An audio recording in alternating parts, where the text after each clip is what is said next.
Hey, en ce moment, tu peux retrouver mon nouveau projet en financement participatif sur Game on Tabletop et mes anciens projets sont aussi disponibles sur ma boutique en ligne. Les liens sont dans la description. Bonne vidéo à toi. Alors dans pas mal d'histoires de fiction, il est bien souvent question d'un ou de plusieurs protagonistes qui vont vivre une aventure tout en se battant contre un antagoniste qui cherche à bouleverser la situation initiale. Et vous vous doutez bien évidemment que le JDR n'échappe pas à cette règle, ou du moins suit généralement cette dernière. Vilain, méchant, adversaire principal, boss de fin, bon, les synonymes sont légion pour ce genre de mauvais bonhomme, tout autant que sa nature d'ailleurs, ses origines, ses façons de procéder, etc. etc. Mais aujourd'hui dans cette vidéo, on va plus se concentrer sur les antagonistes que l'on pourrait qualifiés de sentients, c'est-à-dire qu'ils peuvent ressentir des émotions, qui ont une certaine subjectivité, bref une conscience en gros, même si elle est pas mal mise à mal. Et donc de ce fait, on va pas forcément parler des créatures ou des monstres comme on pourrait le voir par exemple dans les films d'horreur. Mais toutefois, si vous souhaitez quand même en savoir un petit peu plus sur ce sujet en particulier, celui des antagonistes monstrueux, sachez que je traite justement de ce sujet ainsi que de la manière de concevoir et de masteriser un scénario d'horreur dans mon livre de 148 pages, Le petit guide de l'horreur ludique. À savoir que ce livre est lié au financement participatif de RPG Storymaker Horreur et Occultisme, qui est un deck quant à lui de cartes destiné à vous apporter l'étincelle d'inspiration et à conjurer le syndrome de la page blanche. Je vous laisse bien évidemment aller voir tout ça dans le lien dans la description et ne tardez pas trop d'ailleurs car le financement participatif se termine, je crois bien, ce dimanche 5 mai. Voilà donc ce sera tout pour l'autopromotion et le sujet qui est bien cadré. Voyons donc maintenant 3 petites erreurs de création d'antagonistes en jeu de rôle, histoire d'éviter de tomber dans le cliché nanardesque malgré soi, ce qui serait quand même fort ballot, on ne va pas se le cacher.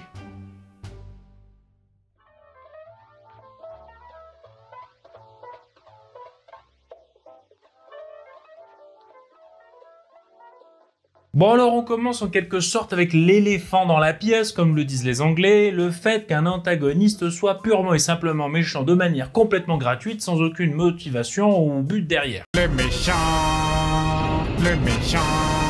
Et c'est une erreur assez répandue, d'autant plus que elle n'est pas non plus extrêmement logique, parce que avouons-le, c'est assez rare quand même que des gens se lèvent le matin comme ça en se disant d'un coup, tiens, et si je faisais le mal pour absolument rien aujourd'hui, paf comme ça, complètement gratuit. Non, en réalité, il y a toujours un but, un objectif, une croyance, une motivation qui fait que cette personne va emprunter un chemin peuplé de mauvaises actions. Et je ne dis pas ça pour vous dire qu'il faut essayer de justifier moralement ces fameuses mauvaises actions, mais plus de leur donner un sens, une racine, bref, quelque chose qui soit tangible, ou du moins ne serait-ce qu'un minimum tangible justement, et surtout plausible pour les PJ. Cela peut être, je ne sais pas moi, un sens du devoir qui pousse un antagoniste à agir suivant une directive, comme pour, je ne sais pas, un Black Ops, ou une émotion comme de la colère guidant une quête de vengeance, une recherche de pouvoir pour résoudre un problème personnel ou encore plus grand. Et j'en passe, évidemment, je ne vais pas tous vous les faire. Gardez cependant à l'esprit qu'il faut bien évidemment que la motivation soit à la hauteur quand même un petit peu des actes commis. Enfin, je veux dire par là que si un méchant détruit une ville entière juste parce qu'il avait envie de voler la banque postale du coin pour payer les médicaments pour sa daronne malade,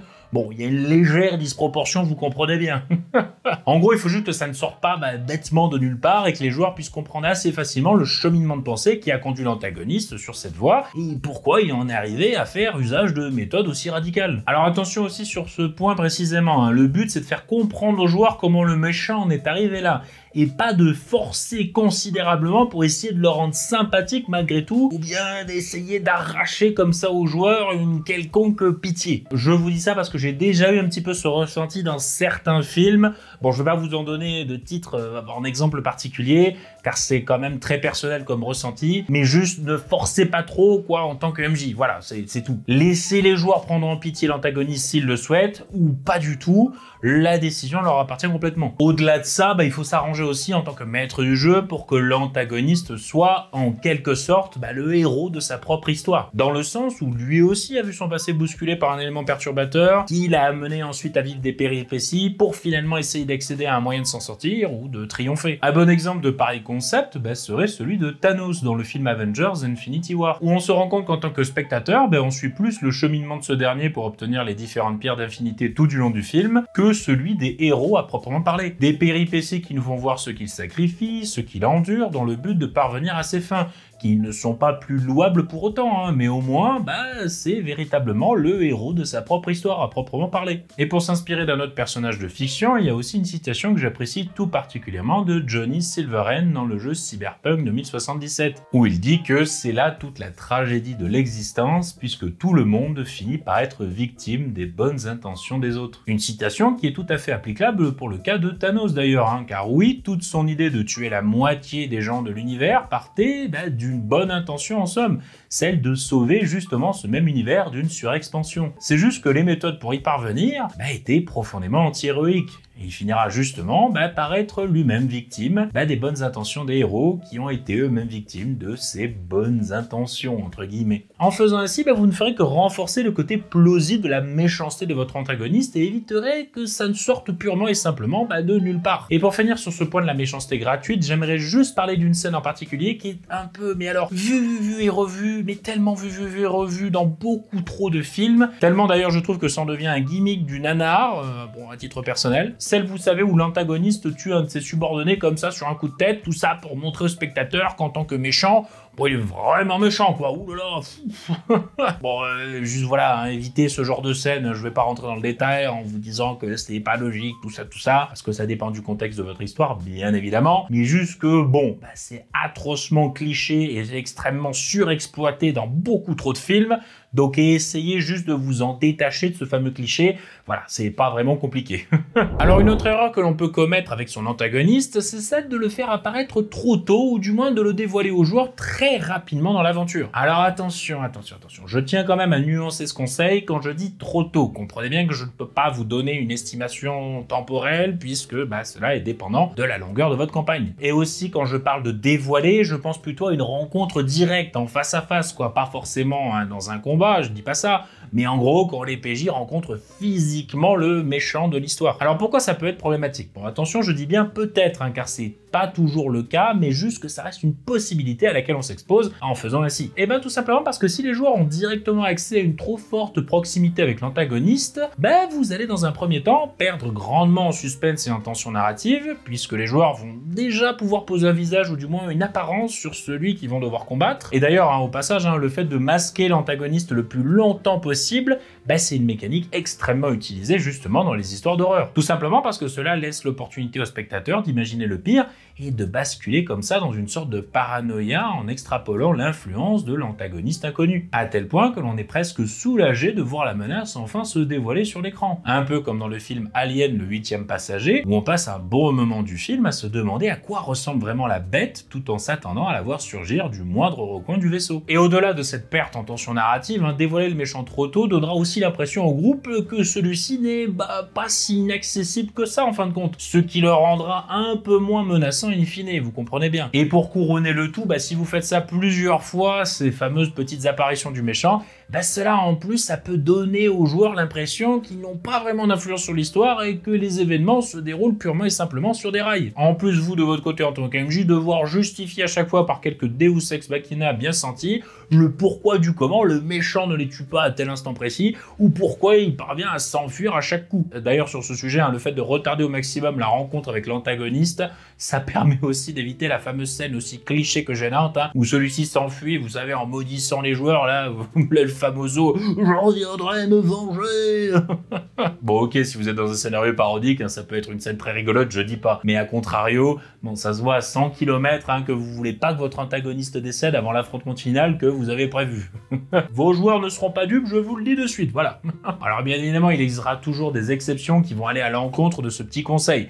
Et c'est pour ça que je dis que ce n'est pas une vérité générale à prendre comme une recette parfaite. C'est juste que si vous voulez faire apparaître votre méchant assez tôt dans l'aventure, il va vous falloir poser un contexte assez solide au préalable pour éviter que tout ne parte à volo comme je le disais. Donc en somme, cela reste envisageable, bien sûr. Mais il faut garder à l'idée que ça vient avec des difficultés qu'il vous faudra forcément patcher ou du moins anticiper. Et enfin, pour finir en beauté, un des écueils que l'on peut se prendre dans la poire en matière de création d'antagonistes, c'est son manque d'impact sur le groupe de PJ, ou du moins le fait que ces derniers ne se sentent pas assez impliqués par la menace que représente le dit méchant. Je veux dire par là que si celui-ci ne les met pas directement en danger ou bien ne met en péril leur environnement proche, malheureusement il y a de grandes chances que l'antagoniste soit perçu comme un petit peu quelque chose de lointain ou pas forcément directement impactant. Et ça, c'est principalement à cause d'un biais cognitif totalement humain qu'on appelle le biais de proximité. En gros, pour faire simple, c'est cette tendance naturelle que l'on a à se préoccuper davantage de ce qui se passe dans le moment présent ou bien dans notre environnement proche, qu'il soit géographique ou social. Et je veux dire, malheureusement, même si c'est triste, on sera toujours un peu moins affecté par un événement tragique survenant à l'autre bout du globe que si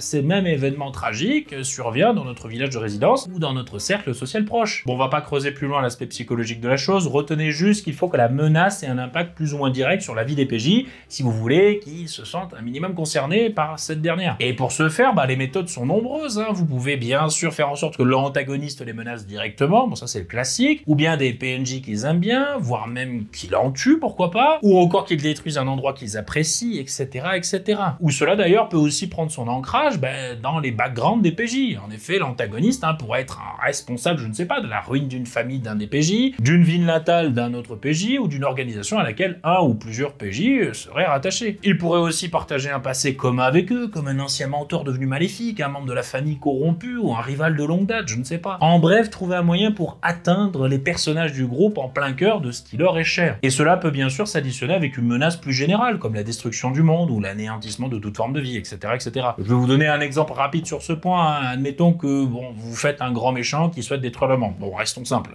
Plutôt que de simplement envoyer les PJ au casse-pipe comme ça pour le combattre dans le but de sauver le monde, ce qui d'ailleurs les concerne quand même, mais ne les touche pas directement, eh bien arrangez-vous pour que ce même antagoniste tue un PNJ très apprécié des PJ, ou détruise un endroit qu'ils aiment par exemple. Et là, en plus de vouloir sauver le monde, ils vont surtout vouloir se venger pour ce qui s'est passé, ce qui est soudainement beaucoup plus personnel. En gros, c'est assez simple, si vous voulez que votre antagoniste ait de l'impact vis-à-vis du groupe de PJ, eh bien permettez que ce dernier puisse causer des pertes significatives au groupe, que ce soit des alliés, des ressources ou des opportunités précieuses, ce qui rendra la quête de vengeance ou de justice plus personnelle, comme je le disais. Car oui, sachez qu'il n'y aura rien de plus jouissif pour vos PJ que d'enfin parvenir à rendre la monnaie de sa pièce à ce méchant qu'ils poursuivent depuis un si long moment et qui leur a fait tant de mal tout du long du trajet. Parce que oui, comme toujours, la dimension cathartique apportée par la fameuse loi du talion, à savoir œil pour œil, dent pour dent, elle apportera toujours son lot de satisfaction, qu'on le veuille ou non, je peux vous l'assurer.